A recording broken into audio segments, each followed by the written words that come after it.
Hey there, what's happening? This is Eric and Victoria. And we are coming at you live from beautiful Marietta, Georgia. That's right. And we wanted to shoot this quick video to discuss the topic of grand openings. You know, we love grand openings, especially grand openings of restaurants, and we love restaurants as well, so it's a great combination for us.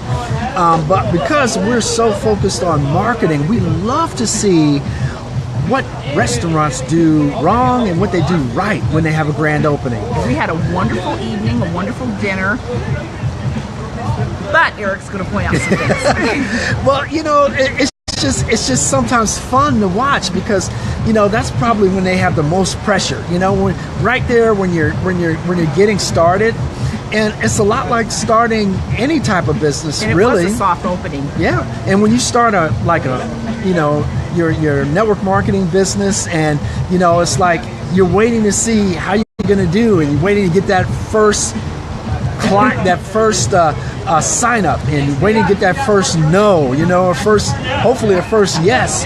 But it's so much pressure because, you know, until you really get rolling, you can have the butterflies in your stomach, and a little nervous. You know, you're a little nervous because what's the initial response going to be?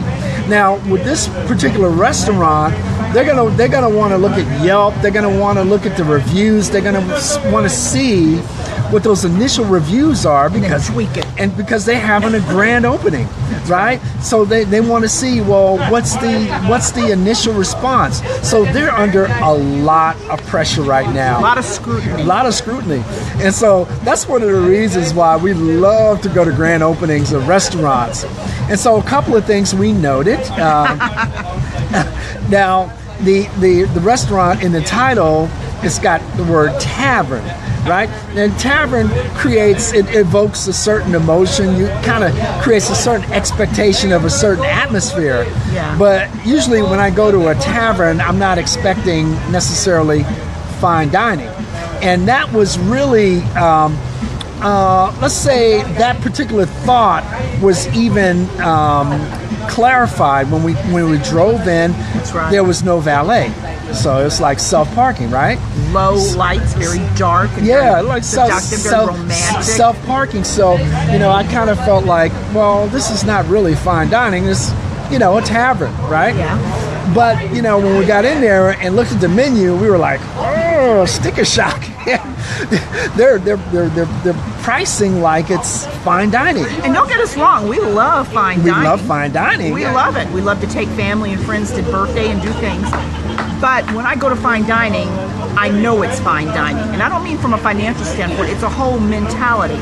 So when you say tavern and you see fine dining, it's like it doesn't go together. Yeah. Yeah. It's like a Jackie Chan movie. Yeah, the so mouth is not moving in the voices. So, and part of that gets down to targeting. And it's just like when you start your own business and you want to identify who you want to speak to as a customer, that's going to involve establishing who your target market is. Target audience. Because you want your message to be congruent with the particular customer you're approaching. Consistent. And so we kind of looked around at the typical customer was coming in there, and it didn't look like a fine dining type of customer. People were extremely casual. I mean, scruffy kind of. Yeah. I mean, and that's not a put down. I mean, no. it has its place, but it didn't go with what it's like. It was. They treated it like fine dining, but yet it was not projected and marketed that way. Right. It's kind of confusing. It's kind mixed message. Great point. You don't want a mixed message. You want your message to be congruent. Consistent. And that's so important with branding. You want everything to be consistent and congruent so the customer feels like, everything's working smoothly. I can understand what they're trying to say. I can understand what they're all about. I can understand the message. You understand the message. So, you know, one thing that kind of threw us, because their specialty is steak. I mean, that's their specialty. Steak and seafood. So when we were being seated, you know, we asked the greeter, you know, what did she like on the menu? And her response was, well, I don't actually eat anything. I'm a vegan. I'm like, And don't get me wrong, I have friends, I have people in the business that are vegans. yeah, absolutely. One of them has a daughter who has a cookbook that's a vegan. I think vegan is very healthy and there's nothing wrong with that. But if you're marketing and you're telling me, come in my restaurant and you're promoting steak and filet mignon, why would you have someone who's vegan that's promoting the opposite? It was like almost a turnoff. Right. I don't have a problem with it. That's fine. I think it's healthy to be vegan. But she's in an establishment that's supposed to be promoting filet mignon. I mean, come on. I mean, it's like it just again one of those inconsistencies because the greeter is the first person that meets the customer.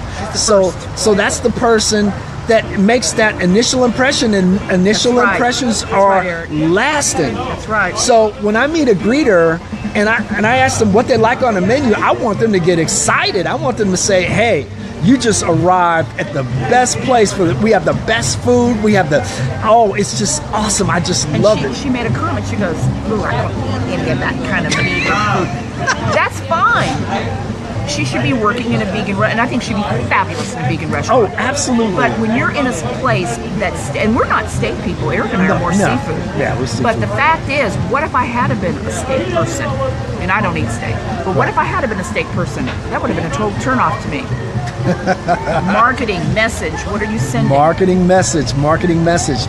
Another thing we just noticed, and it's kind of to be expected when a restaurant is just open, but they have way too many wait staff. I mean, there were many more wait staff than customers, and they were just standing around looking confused, looking awkward, and they were just all over the place, and it looked like they're gonna have to trim the staff a little bit because it just doesn't. Again, it's all about consistency. Everything needs to really, really match up and be congruent based on a fine dining, because again, that pricing was definitely fine dining. Yeah, it was off the chart, and that's fine if that's what you're expecting.